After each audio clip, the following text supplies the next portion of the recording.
Little. क्यों साहब, ये ईमान हराम कैसे हो गया? ये बेईमानी कहां से आई? ये जो जयसंघ का पप्पा है, जानते हैं उसका नाम पता है ना?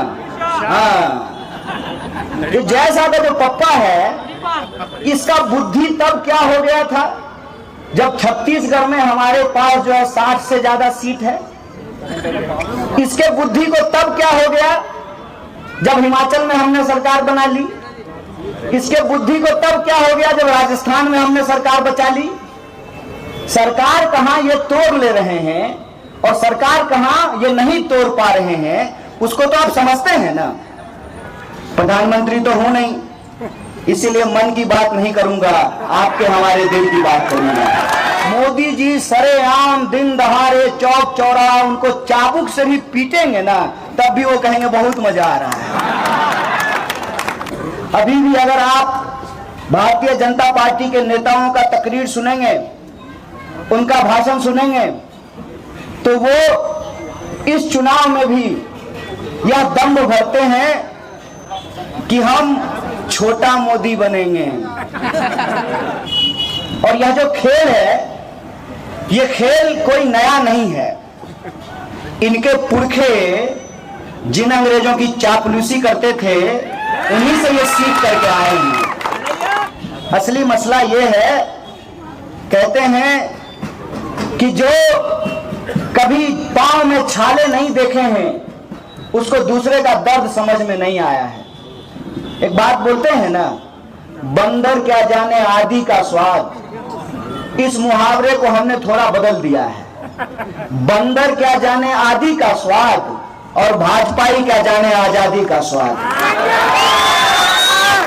देश की आजादी के लिए अगर लड़े होते, इनके पुरखों ने अगर कुर्बानी दी होती, हंसते हंसते फांसी का फंदा चूमा होता, जेलों में रह करके अपनी जवानी गवाई होती, तब पता चलता ना कि ट्वीट करने से आजादी नहीं मिली थी, व्हाट्सएप पे झूठा मैसेज फैलाने से आजादी नहीं मिली थी। देश की कुर्बानी देने में सारे लोग शामिल थे, सबका खून इस कुर्बानी में शामिल है। असली मसला यह है कि वो सीधे सीधे भाजपा के लिए वोट नहीं मांग सकते हैं, क्योंकि अगर सीधे सीधे भाजपा के लिए वोट मांगेंगे तो कल को लोग उनसे पूछेगा, लोग राह चलते पूछेंगे, तो उन्होंने नया शगुफा छोड़ दिया है। आप इसको अपने दिल पे मत लीजिएगा। इस सनीर फातिमा साहिबा, हम आपको कह रहे हैं, आप बिल्कुल इसको दिल पे मत लीजिए। अरे आपके बच्चे भी कभी आपसे नाराज हो जाते होंगे। तो असली मसला इसमें कुछ और है। सीधे सीधे भाजपा का वोट नहीं मान सकते हैं, तो उनका ईमान थोड़ा डोल गया है, थोड़ा हिल गया है, तो उन्होंने ये शगुफा छोड़ दिया है। अगर आप चाहते हैं कि आपके वोट की चोरी ना हो, आप जिसको वोट दिए हैं, जिस पार्टी को वोट दिए हैं, उसकी ही सरकार बने, इसके लिए यह जरूरी है कि मैजिक नंबर से ज्यादा हमारे पास नंबर हो। लड़ाई बिल्कुल आमने सामने का है, इसमें कोई कंफ्यूजन नहीं है, इसमें कोई धोखा नहीं है। जो लोग बीजेपी को वोट करना चाहते हैं, उनका तो क्या ही कहना है। मोदी जी सरेआम दिन दहाड़े चौक चौराहा उनको चाबुक से भी पीटेंगे ना, तब भी वो कहेंगे बहुत मजा आ रहा है। तो उनका क्या कहना है? बीजेपी को कौन हरा सकता है? नहीं, सब लोग अपने मन में बताइए। तो अगर आपको भाजपा को वोट देना है, तो आपके पास भाजपा है, फिर इधर उधर क्यों वोट बर्बाद कीजिएगा? सीधे भाजपा को वोट दे दीजिए।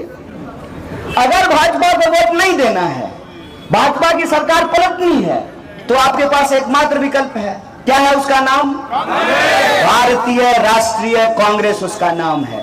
सरकार की यह जिम्मेदारी तय करनी पड़ेगी कि अगर हमारे टैक्स के पैसे से 8,500 करोड़ का हवाई जहाज वजीर आजम के लिए खरीदा जा सकता है, तो हमारे बच्चों के लिए स्कूल भी बनाना पड़ेगा, अस्पताल भी बनाना पड़ेगा, स्कूल भी बनाना पड़ेगा। इसीलिए मैं आप तमाम लोगों से यह आग्रह करना चाहता हूं कि पूरा देश आपकी तरफ टकटकी लगाए उम्मीद भरी नजरों से देख रहा है और आप इस उम्मीद पे पानी नहीं फेरने देंगे, हमारा ऐसा मानना है।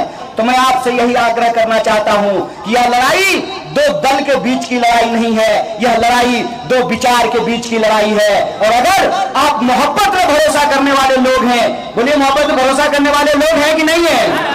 हाथ उठा करके बताइए। इस देश को बचाने वाले लोग हैं कि नहीं है? इसी आशा और विश्वास के साथ आप तमाम लोगों को एक बार फिर से दिल से शुक्रिया अदा करता हूं। शुक्रिया। इनकलाब जिंदाबाद। जय हिंद, जय भारत, जय